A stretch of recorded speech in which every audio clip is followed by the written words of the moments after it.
families. It's Thursday night. It's bedtime stories.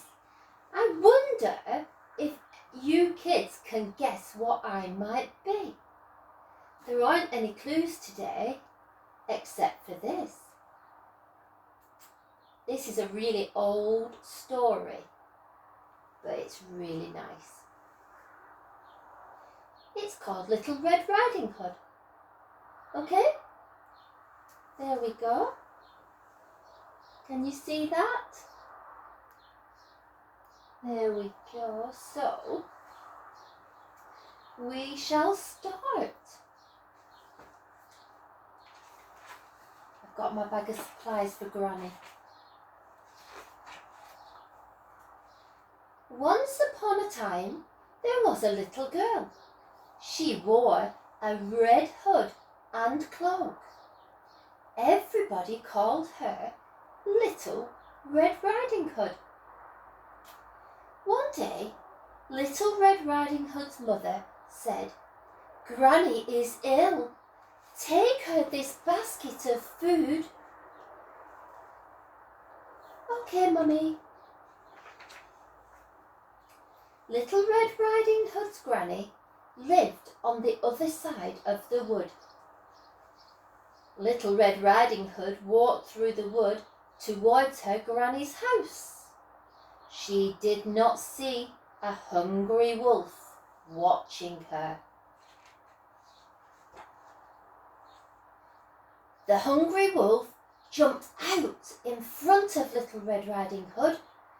"Where are you going?" he asked. "I'm taking this basket of food to Granny, who is ill," said Little Red Riding Hood. "Where does your granny live?" asked the wolf. "She lives in a house on the other side of the wood," said Little Red Riding Hood. The hungry wolf smiled. "Why don't you pick some flowers for your granny?" he said. "Oh, what a good idea," said Little Red Riding Hood.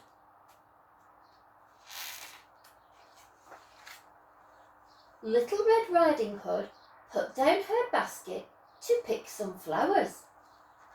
The hungry wolf smiled. Then he ran off to Granny's house. When he got there, the hungry wolf ate Granny in one big gulp. Oh, dear me! But he was still hungry.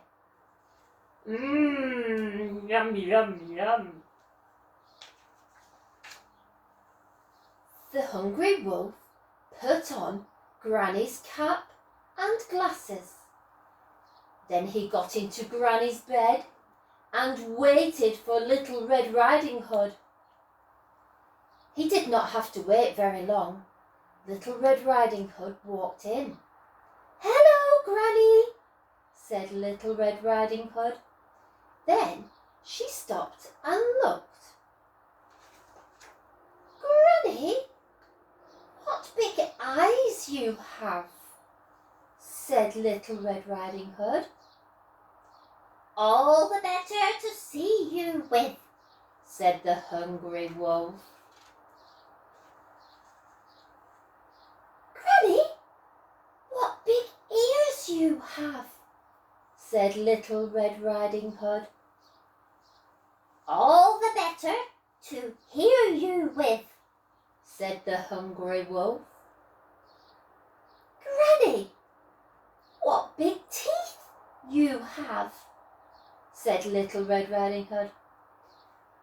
"All the better to eat you with," said the hungry wolf.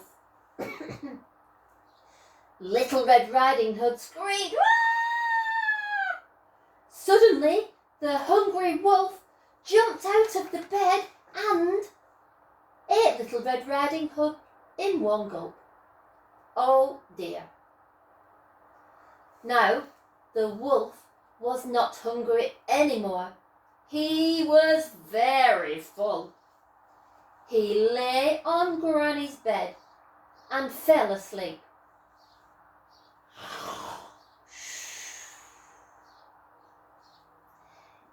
In the wood, a woodcutter heard Little Red Riding Hood scream.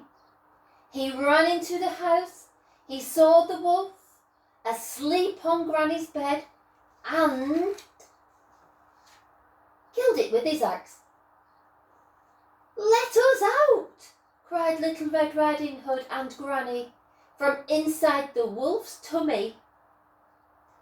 The woodcutter cut open the wolf's tummy. Out jumped Little Red Riding Hood and Granny.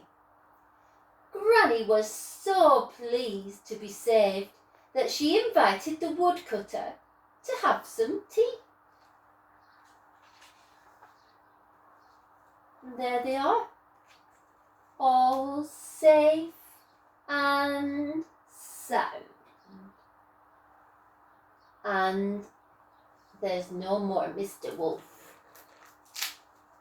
There we go, kids. Did you enjoy that one? I think I did.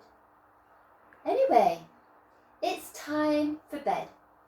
And I will come back again next week with another story.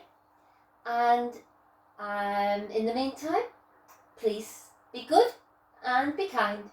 And I will see you next week. Okay?